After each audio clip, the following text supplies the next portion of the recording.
One's emotions are very important, but one should never underestimate them. One should not also overestimate those, because the biggest problem people face nowadays is this sick way of trying to understand everything. See, a sick society functions based on people who are always obsessed with meaning. See, meaning is something that we invent as a society, and a society means in the end that the whole meaning that we accept has to be somewhat mutual.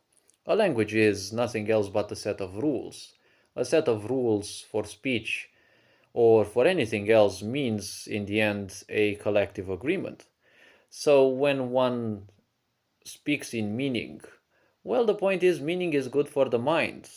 One thing that people might not tell you, or well, some people may know it, but not entirely, and maybe they need some confirmation. The mind is a piece that we make use of. It is not our entire humanity, but it is the easiest to keep people enslaved in the tenebrae of their mind. How you do that? Well, very simply, by keeping them constantly stuck in meaning. And you see everything nowadays so hideously given to you. You're literally spoon fed anything. You're not allowed to think anything on your own. Sciences are so prohibitive now. It's like it's back in the Middle Ages where you either follow the prompt or you're out of the game. And when you look at the situation, even science is told you in a certain way, and you're like a heretic if you don't follow the lines. And when you look even at religion, you either take it more or less as is, or, well, unfortunately, you're not allowed to ask questions outside of the norms. That's a bit prohibitive in a way, if you ask me, because everything that is meaning can easily turn philosophical. The point of philosophy is to seek other ways to make use of meaning, to understand the fact that meaning is not the end of everything. It shouldn't be the end of everything. And meaning can always be played with, it can be toyed with, because ultimately meaning is just a tool that we make use of. The problem with people is when they are programmed after thousands of years of living in ignorance, all that generational karma is, well, taking a toll on us nowadays as well.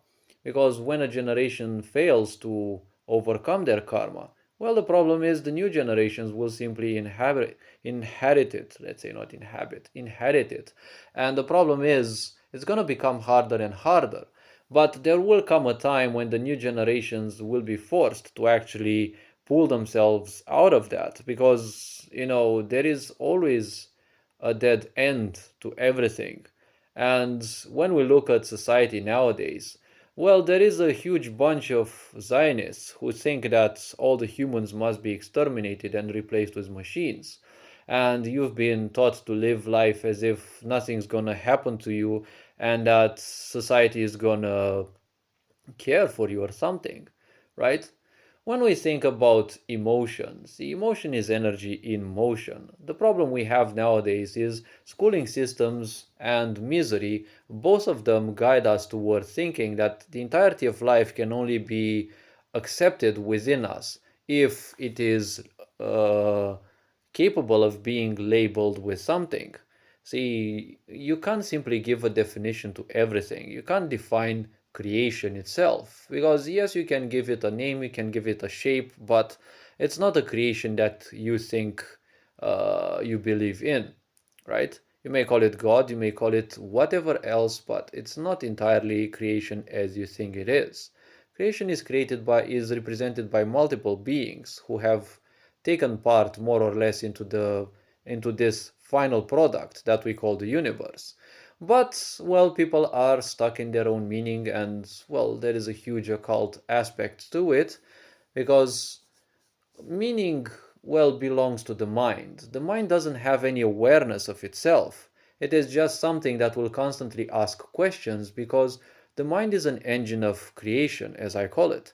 It requires parameters to create stuff, and you can think of everything. Like, you can be given a word, and your imagination will create novels out of it, right? A lot of people are capable of that. And when we think about this, see, the mind, what we call the mind is only one of the several aspects that define us as true human beings.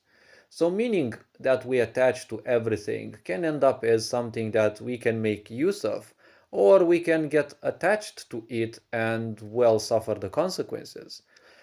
Emotions, for example, are nothing else but, like an alarm signal. They're just telling you something is the way it is. When people who are toxic are around you, you will feel in a certain way. When you feel good, you will feel in another way. When you are around someone whom you don't trust and you're close enough to them, your gut feeling will tell you something because your gut feeling is like a second brain. It is very sensitive to energy. So the point is, it will actually tell you what it perceives. And it can't perceive too much good energy from people who are usually slimy, who are usually narcissistic and such, especially. So the problem is the more you place accent on meaning and on labeling people, on comparing things, the more you place aspect on this idea of the intellect or accumulating data and making use of that, sorting it, computing it, compiling it. The problem is the more you do that, the more you distance yourself from what you truly are. And you will feel a deep pain and a longing for living life. You can only live life through emotion. That's the simple aspect of it. If you don't experience emotion in life, you will feel depressed. You will feel devoid of anything.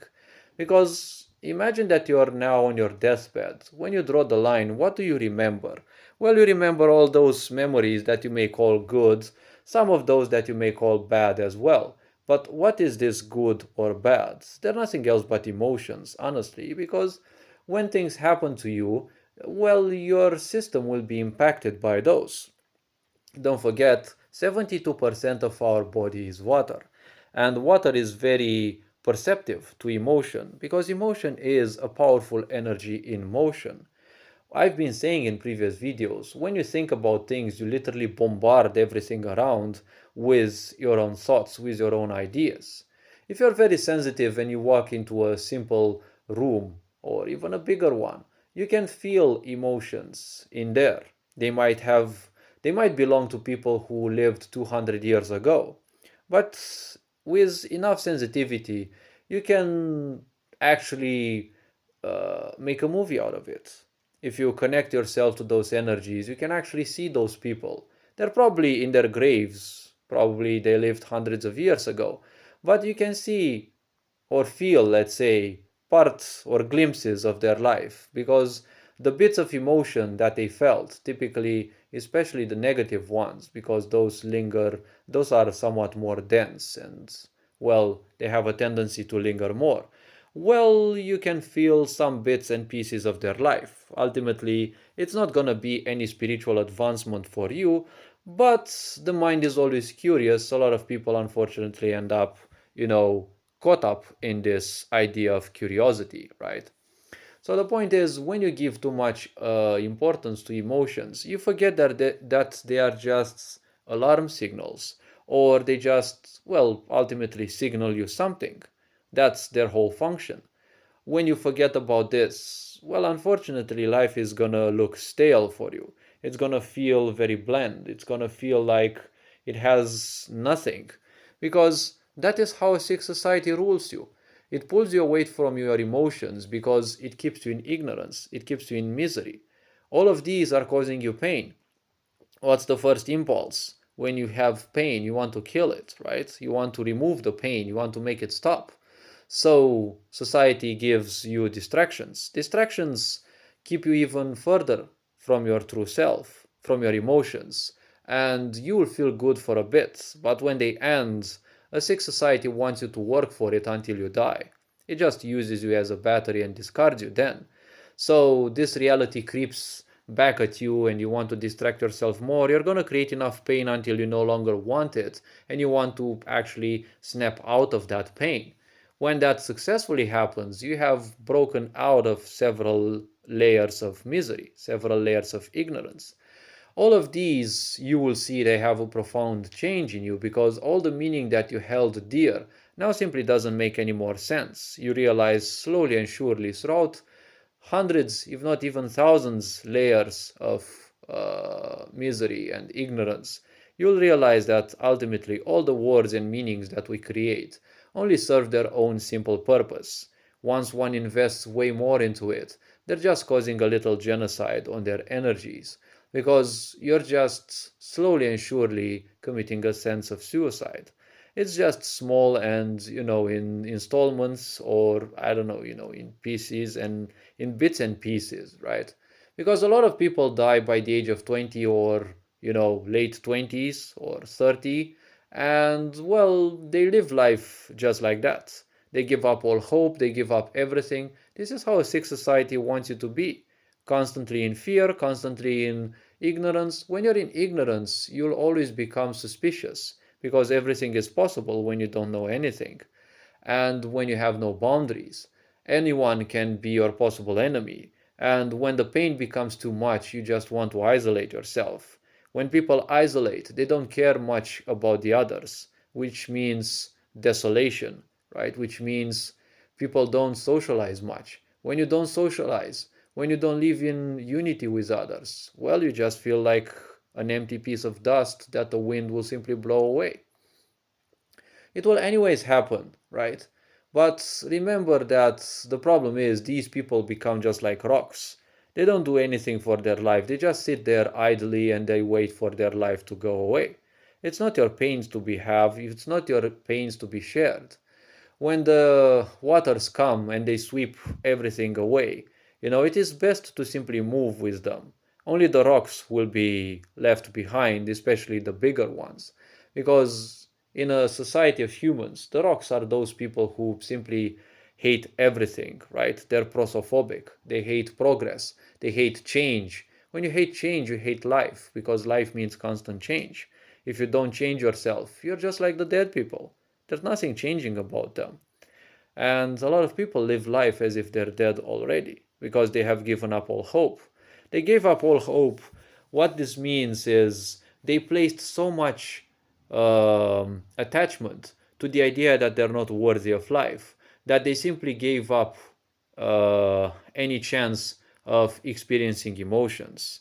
So this being said, hopefully this video raised a bit of awareness. You are appreciated. Take care. Enjoy life. And this being said, Ferenc Jan Board signing out.